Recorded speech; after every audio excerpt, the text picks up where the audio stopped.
Hi, welcome to day 15.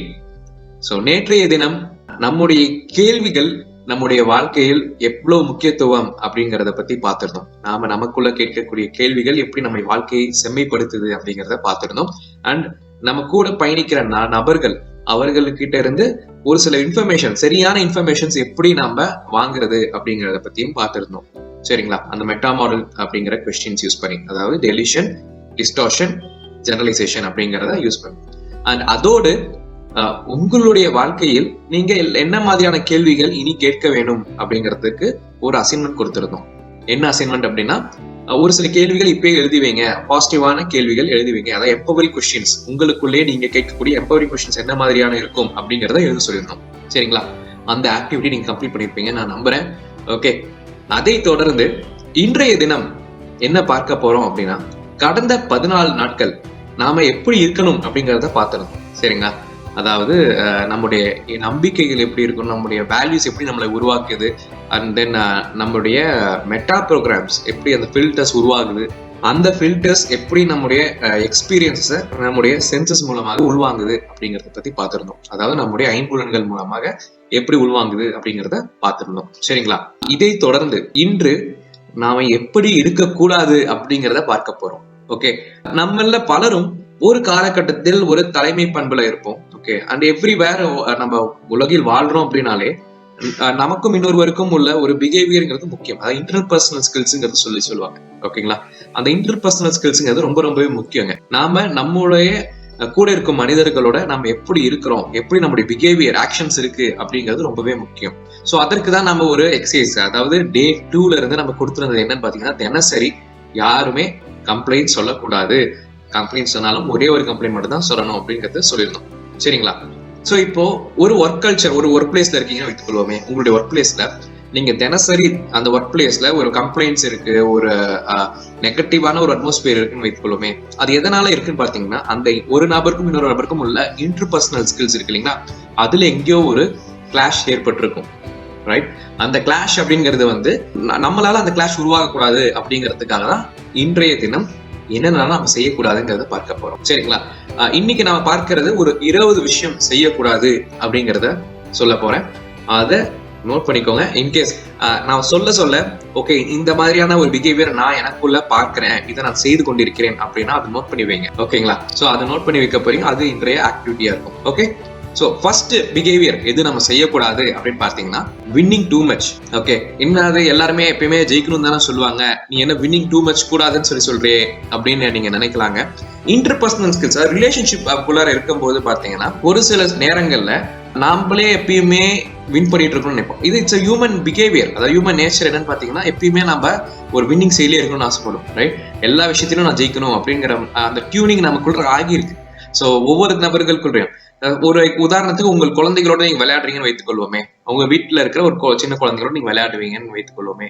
அந்த குழந்தைகளோட விளையாடும் போது ஒரு ஃபர்ஸ்ட் அந்த கேமை பத்தினா ஒரு புரிதல் அந்த குழந்தைக்கு வர வரைக்கும் நீங்க அவங்களுக்கு சொல்லி தருவீங்க. ரைட்? ஒரு கேரம் போர்டே வைத்துக்கொள்வோமே. கேரம் போர்ட்ல ஒரு 4 ஷாட் உங்க குழந்தைக்கு சொல்லி தருவீங்க. 5வது ஷாட்ல இருந்து ஆட்டோமேட்டிக்கா உங்களுக்குள்ள இருக்கிற அந்த ஒரு வின்னிங் மோடுக்கு நீங்க போயிடுவீங்க. அந்த ஆட்டோ பைலட் வேலை செய்ய ஆரம்பிச்சோம். நம்ம ஜெயிக்கணுங்கிறது. உங்களுடைய குழந்தை ஒரு 3 வயசு 4 வயசா இருந்தாலும் ஒரு சர்டன் பாயிண்ட்டுக்கு மேல நீங்க ஜெயிக்கிறதுக்காக சரி நம்ம நம்மளோட ஆட்டத்தை நம்ம விளையாடுவோம் அப்படிங்கிற பாயிண்ட்டுக்கு போக ஆரம்பிச்சிடுவீங்க. ரைட்? சோ இது ஒரு எக்ஸாம்பிள். ஓகேங்களா? ஆனா கான்வர்சேஷன்ஸ்ல, ஒரு இன்டர்பர்சனல் கம்யூனிகேஷன்ஸ் வரும்போது பல நேரங்கள்ல ஒருத்தர் ஒரு பாயிண்ட் சொல்ல வராங்கன்னு வைத்துக்கொள்ளுமே, அதை தாண்டி நாமளும் அந்த பாயிண்ட்டுக்கு ஒரு கருத்துக்கு முன்வைப்போம். ஓகே, அந்த ஒரு கான்ட்ரடிக்டரி ஸ்டேட்மெண்டா கூட இருக்கலாம். காரணம் அந்த இடத்துல ஒரு ஸ்டேட்மெண்ட் அவன் சொல்றது நாம சொல்றதா சரி அப்படின்னு ப்ரூவ் பண்றதுனால it's nowhere going to be use. ரைட்டுங்களா? நமக்கு ஒரு சில நேரங்கள் அவுட்கம் என்ன தேவைங்கிறது முடிவு தெரிந்தால் அதற்கேற்ற மாதிரி ஆப்ரேட் பண்ணலாம். அவுட்கம் அந்த ஒரு கான்வர்சேஷன் மூலமா எனக்கு பெரிய அவுட்கமே கிடைக்க போறது இல்லை, இருந்தாலும் நான் அந்த கான்வர்சேஷன்ல வின் பண்ணணும்னு நான் நினைக்கிறேன்னு வைத்துக்கொள்வோமே, அப்போ அதுக்கு பேர் தான் வின்னிங் டூ மச் அப்படிங்கிறது. அந்த வின்னிங் டூ மச்னால நமக்கு மிஞ்ச போறது என்னன்னா, அந்த ரிலேஷன்ஷிப்ல ஒரு கிராக், ஒரு விரிசல் விடுவது மட்டும்தான் மிச்சமாக இருக்கும். சரிங்களா? அதோடு சேர்த்து இன்னொன்னு என்னன்னு பாத்தீங்கன்னா, ஆடிங் டூ மச் வேல்யூ. ஒருத்தர் ஒரு கருத்து சொல்லிடுவாங்க. சரிங்களா? அவர் கருத்து சொல்லிட்டாருங்கிறது அந்த வின்னிங் டூ மச்னுடைய கன்க்ளூஷனா தான் இதுவும் வரும். ஒருத்தர் கருத்து சொல்லிட்டாங்க அப்படின்னா அதை தாண்டி நம்மளுடைய கருத்து ஒரு 2 பாயிண்ட் எக்ஸ்ட்ராவா சொல்லுவோமே. ஒரு டிஸ்கஷன்ல நமக்கும் அந்த டிஸ்கஷனுக்கும் பெரிய அளவுல அது நமக்கு முக்கியத்துவமாவே இருக்காது. அது நம்மளுடைய ஒரு ரோலா இருக்கவே இருக்காது. நம்மளுடைய செக்டார்லயே அது வராது. இருந்தாலும் நம்முடைய கருத்தையும் நான் முன் வைக்கிறேன், என்னுடைய கருத்து என்னுடைய பாயிண்ட் ஆஃப் வியூ நான் சொல்றேன். சரிங்களா? So too much of points அப்படிங்கிறது வந்து அந்த டிஸ்கஷனை டைல்யூட் பண்ண தான் உதவுமே தவிர ஒரு எம்பவரிங்கா கொண்டு போகாது. அண்ட் இதெல்லாமே வந்து பாத்தீங்கன்னா நம்ம வின் பண்ணணும் அப்படிங்கிறதுக்காக தான் சொல்ல வரோம். இந்த பாயிண்ட்ஸ்னால வேல்யூ ஆட் பண்ணுது அப்படிங்கறத காட்டிலும் நாம அந்த கான்வர்சேஷன்ல வின் பண்ணணும் அப்படிங்கிற பாயிண்ட்காக தான் பேசவே வரும். So adding too much value அப்படிங்கிறது ரெண்டாவது விஷயம். மூன்றாவது என்னன்னு பாத்தீங்கன்னா பாசிங் ஜட்ஜ்மெண்ட். அதாவது பல நேரங்கள்ல இன்னொருத்தரை நம்ம வந்து எவாலுவேட் பண்றது, அவங்க இப்படிதான் செய்வாங்க. அதாவது நம்முடைய புரிதலுக்கு ஏற்ற மாதிரி இன்னொருத்தர்கிட்ட கன்வின்ஸ் பண்ண. ஃபார் எக்ஸாம்பிள் நானும் நீங்களும் பேசிட்டு இருக்கோம், சரிங்களா? நான் நீங்களும் பேசும்போது நான் வந்து இன்னொருத்தரை பத்தி சொல்றேன், அவரெல்லாம் செட்டே ஆகாதுங்க இந்த வேலைக்கு, அவரெல்லாம் நீங்க எடுத்துக்கிட்டே என்னங்க கஷ்டப்பட போறீங்களா அப்படின்னு உங்களுக்கு சொல்லிடுறேன். ஓகே, அப்படி சொல்றதுனால என்ன ஆகும்? ஐ எம் கிரியேட்டிங் ஒரு ஃபால்ஸ் ஜட்ஜ்மெண்ட். அவரை பத்தின ஜட்ஜ்மெண்ட் நான் உங்களுக்கு சொல்றேன். அவருக்கும் எனக்கும் மேபி செட் ஆகாம இருக்கலாம். அவருடைய ரோல், நான் அவருக்கு கொடுத்த ஒரு ஜாப் வேறையா இருந்திருக்கலாம், இன்னொரு நபருக்கு கொடுத்த ஜாப் வேறையா இருந்திருக்கலாம், அதனால அவர் திறன்பட செய்யாம இருந்திருக்கலாம். ரைட்? இட் டசன்ட் மீன் அவர் எப்பயுமே அப்படிதான்ங்கிறது கிடையாது. ஸோ பல நேரங்களில் we tend to pass on judgments. ஓகேங்களா?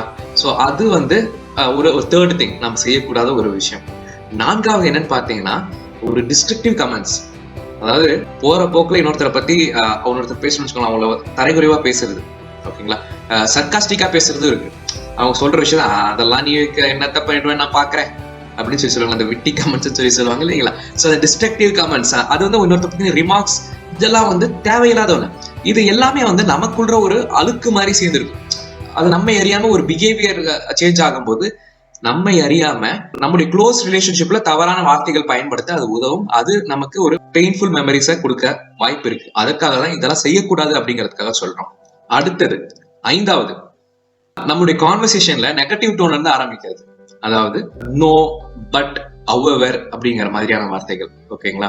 ஒருத்தர் ஒரு கருத்தை சொல்றாங்க வச்சுக்கோமே, அவங்க சொல்றதுக்கு இதெல்லாம் ஓகே ஆனா இப்படி செய்யலாம். ஓகேங்களா? இது வந்து அந்த over use of these negative qualifiers அப்படிங்கிறது வந்து நம்மை இன்னொருத்தருக்கு அதாவது தெரியாம புரிய வைக்கிறது. என்னன்னா நான் சொல்றதுதான் சரி, நீ தப்பு அப்படிங்கிறது. சரிங்களா? இது சம்வேர் இன்னொருத்தரை டவுன்ஃபால் பண்ண வைக்கிறதுக்கான அந்த கம்ப்ளைண்ட் நேச்சரை கொண்டு வரும். சரிங்களா? அடுத்தது 6வது என்னன்னு பார்த்தீங்கன்னா telling the world how smart we are. Okay, அதாவது எனக்கு எல்லாமே தெரியும், எனக்கு தெரியாததே இல்லை, அதாவது ஃபார் ஸ்மார்ட்டர் தேன் யூ அப்படிங்கிற மாதிரி சொல்ல வருது. ஓகேங்களா? பல நேரங்கள்ல இன்னொருத்தர் ஒரு கருத்து வைப்பாங்க அண்ட் நம்மளுடைய கருத்து நம்ம முன்னாடி சொல்றோம் இல்லைங்களா? ஸோ அதை தாண்டி ஒரு ஸ்மார்ட்டரா பிஹேவ் பண்றதுங்க. ஓகே, ஒரு ஆக்ஷன்ஸ்ல நம்மளுடைய ஏற்கனவே ஒரு செயலை ஒருத்தர் ஈடுபட்டு இருப்பார். ஓகே, அவர் செய்யறது தவறுங்கிறத ப்ரூவ் பண்றதுக்காக நம்ம போய் அதே செயலை மாற்றி செய்யற மாதிரி, நானும் அந்த வேலையில் திறன்பட செய்யக்கூடிய ஆள் தான் அப்படின்னு சொல்லி ப்ரூவ் பண்றது. ரைட்டுங்களா? 7வது ரொம்பவே முக்கியமான விஷயம், கோபத்தில் பேசுவது. கோபம் அப்படிங்கிறது இயல்பான ஒன்று, எல்லா மனிதர்களுக்கும் கோபம் வரும். ரைட்டுங்களா?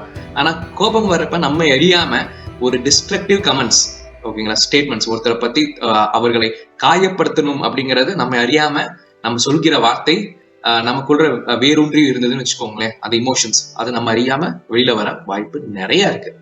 ஓகேங்களா? ஸோ கோபப்படும் போது வார்த்தைகள் தெரிக்க விடாதீங்க. ரைட்? உங்களுடைய வாழ்க்கைகள் அந்த அந்த குப்பைகள் வெளியில வர வேண்டாம். 8வது நெகட்டிவிட்டி. ஸோ நெகட்டிவிட்டினா என்ன?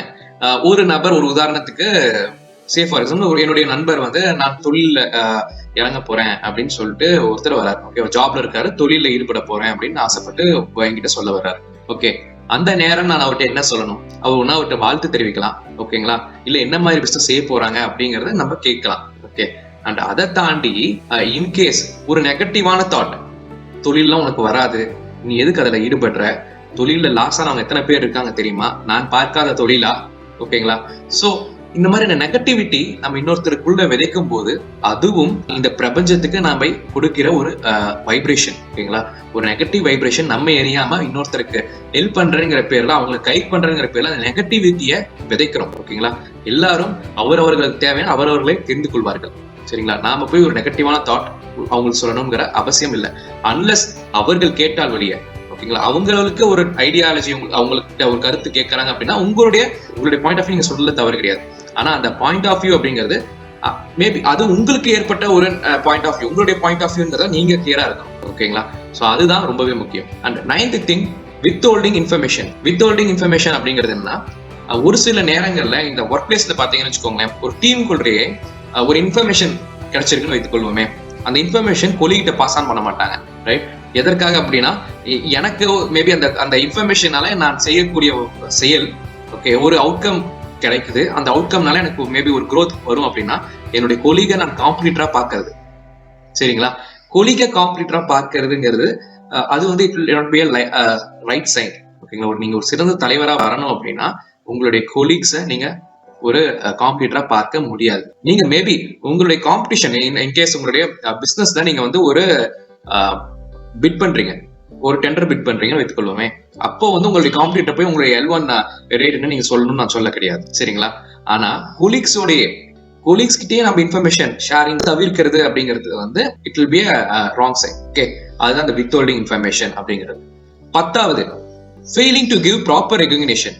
அதாவது நம்ம கூட வேலை செய்யறவங்க இல்ல நம்முடைய குடும்பத்தார் யார் வேணாலும் இருக்கலாம், ஓகேங்களா? அவர்கள் ஒரு சிறந்த ஒரு செயல்ல ஈடுபட்டிருக்காங்க அப்படின்னா அவர்கள் அப்ரிஷியேட் பண்றதுக்கு முன் வராம இருக்கிறது. அப்ரிஷியேட் பண்ணா அவங்களுடைய கான்ஃபிடன்ஸ் அதிகமாயிடும் அப்படிங்கிறதுக்காக அப்ரிஷியேட் பண்ணாம இருக்கிறது, ஓகேங்களா? சோ அது வந்து 10வது, failing to give proper recognition. இப்போ இதை நம்ம சொல்றது எல்லாமே வந்து நான் சொல்றது கிடையாதுங்க.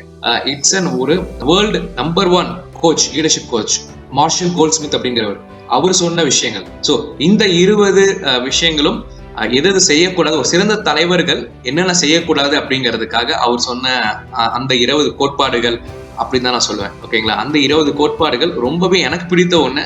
அண்ட் இது பயன்படுத்தினீங்க அப்படின்னா கண்டிப்பா ரிலேஷன்ஷிப்லயோ இல்ல உங்களுடைய லீடர்ஷிப் கேடட்ல அந்த ரோல் இருக்கும்போது you will be like a good role model, ஓகேங்களா? சோ அதனாலதான் இதை பார்க்கிறோம், ரைட்? 11th என்னன்னு பாத்தீங்கன்னா claiming credit that we don't deserve.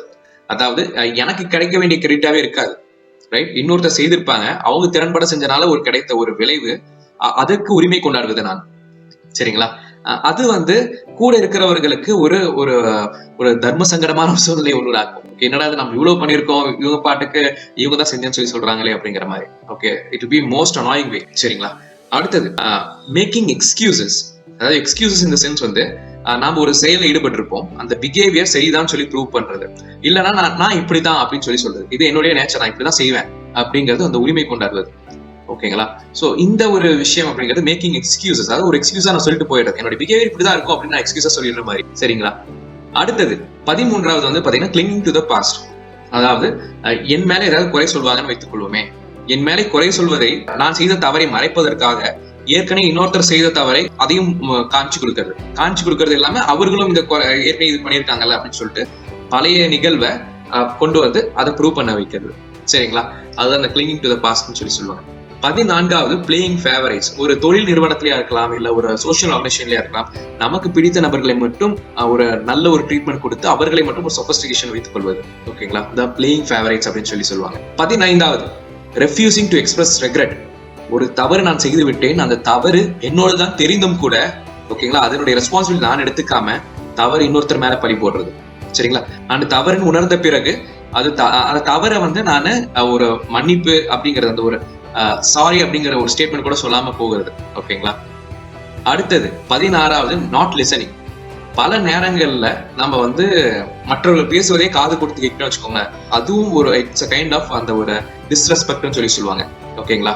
இன்னொருத்தர் மரியாதை கொடுக்கறது அப்படிங்கிறது வந்து ஜஸ்ட் அந்த ஒரு பணிவு மட்டும் கிடையாது, அவங்க சொல்றதை நம்ம கேட்காம இருக்கிறதும் ஒரு மரியாதை இல்லாத செயல், ஓகேங்களா?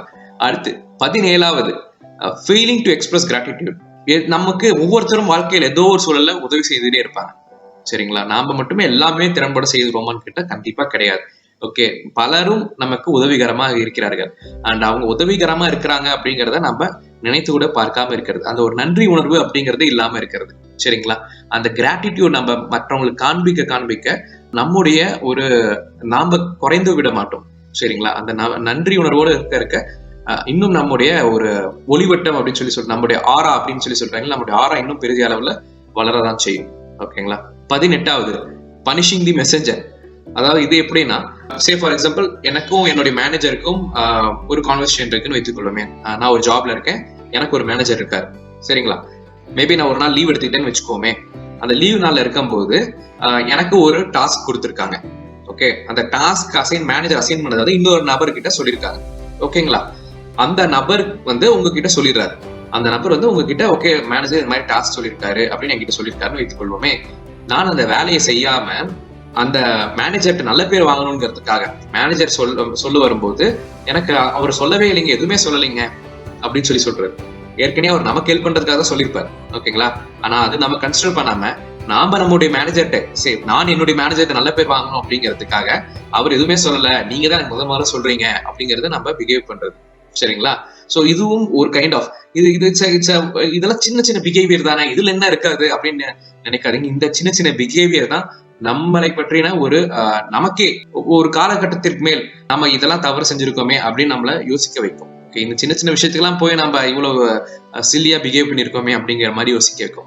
அந்த சில்லி பிஹேவியர் அப்படிங்கிறது ஒரு காலகட்டத்தில் அது ஒரு மிகப்பெரிய ஒரு ரிஃப்ளெக்ஷன், அதனால ஒரு மிகப்பெரிய ஒரு நெகட்டிவ் அவுட்கம் நமக்கே கிரியேட் பண்ணி கொடுத்திருக்கும். What goes around comes around சொல்லுவாங்க.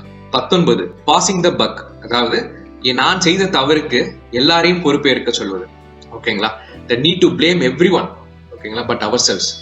நான் செய்த தவறுக்கு எல்லாரையும் நான் பிளேம் பண்றது. ஓகேங்களா? நாம அந்த சிச்சுவேஷனுக்கு ரெஸ்பான்சிபிலிட்டி எடுத்துக்காம இது நான் காரணம் இல்ல, அவர்கள் தான் காரணம், இன்னொருத்தர் தான் காரணம், ஓகே, அந்த மாதிரி இன்னொருத்தர் மேல பழிய போடுறது. 20வது an excessive need to be me, அதாவது எல்லா இடத்துலயும் என்ன பத்தி தான் தெரியணும், நான் தான் தெரியணும், நான் யாருன்னு ப்ரூவ் பண்ணணும், ரைட்டுங்களா? சோ அது மாதிரி காமிக்கிறதுனால nowhere it's going to be of use. ஓகேங்களா? இந்த 10 விஷயங்கள் என்னென்ன செய்யக்கூடாதுன்னு நம்ம சொன்னோம் இல்லைங்களா? இதுல நல்ல விஷயம் என்னன்னு பாத்தீங்கன்னா இது எல்லாத்துக்கும் சொல்யூஷன் இருக்கு. நன்றி உணர்வு இல்லாம இருக்கக்கூடாதுன்னு சொல்லி சொன்னோம். அதற்கு கியூர் என்னன்னு பாத்தீங்கன்னா நன்றி உணர்வோட இருக்கிறது. இனிமேல் எல்லாருக்கும் தேங்க்ஸ் சொல்றது. ஓகேங்களா? சின்ன குழந்தையாக இருந்தாலும் அவர்கள் உங்களுக்கு ஹெல்ப் பண்ணிருக்காங்க, தேங்க்ஸ் சொல்றது. சோ இதற்கு முன்னாடி இன்னொன்னு என்ன சொல்லியிருந்தோம், எல்லாரும் சொல்றதையும் காது கொடுத்து கேட்கணும்னு சொல்லியிருந்தோம். ஓகேங்களா? சோ இது வரைக்கும் நீங்க கேட்கல அப்படின்னா ஓகே, நீங்க என்ன சொல்லலாம், I am sorry, I will do better in the future அப்படின்னு சொல்லிட்டு நீங்க இனிமேல் வந்து காது கொடுத்து கேட்கலாம். நீங்க சொல்ல வருவதை நிறுத்திவிட்டு மற்றவர்கள் சொல்வதை காது கொடுத்து கேட்பதனால. ஓகேங்களா?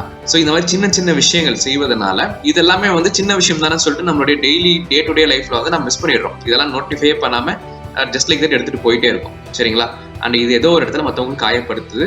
ஓகே, அண்ட் ஒரு பாயிண்ட் ஆஃப் டைம்ல உறவுகள் அப்படிங்கறதே உங்களுக்கு இல்லாம போகும் பட்சத்தில், ஓகேங்களா, அப்போ நாம யோசிக்கிற மாதிரி இருக்கக்கூடாது. It should not be a regretful மெமரிஸா இருக்கக்கூடாது. சோ இந்த 20 ஐட்டம் சொல்லியிருக்கோம் இல்லைங்களா, எப்படி இருக்கக்கூடாதுங்கிறது. இதுல நீங்க கரண்டா 1-2 ஏதோ ஒண்ணு செய்து கொண்டிருக்கலாம். ஓகேங்களா? தவறே கிடையாது, ரைட்? இது நம்ம தெரியாம செய்து கொண்டிருப்பதுதான் தவறு. சரிங்களா? இப்ப நம்ம தெரிஞ்சுக்கிட்டோம். சோ அதனால இனிமேல் செய்யாம இருப்போம் அப்படிங்கறத உறுதிமொழி எடுத்துக்கிட்டு என்னென்ன விஷயங்கள் இப்போ அந்த ஒரு அனாயிங் ஹேபிட்ஸ் என்னெல்லாம் நீங்க செய்து கொண்டிருக்கிறீர்களோ அதை லிஸ்ட் அவுட் பண்ணுங்க. அதற்கு மாற்றா இனிமேல் எப்படி பிஹேவ் பண்ண போறீங்கன்னு சொல்லிட்டு நீங்களே அதுல எழுதுங்க. சரிங்களா? சோ இதுதான் இன்றைய அசைன்மெண்ட். ஓகே, சோ மீண்டும் நாளை சந்திப்போம். அதுவரை நன்றிகளுடன் ரோஜேஷ்.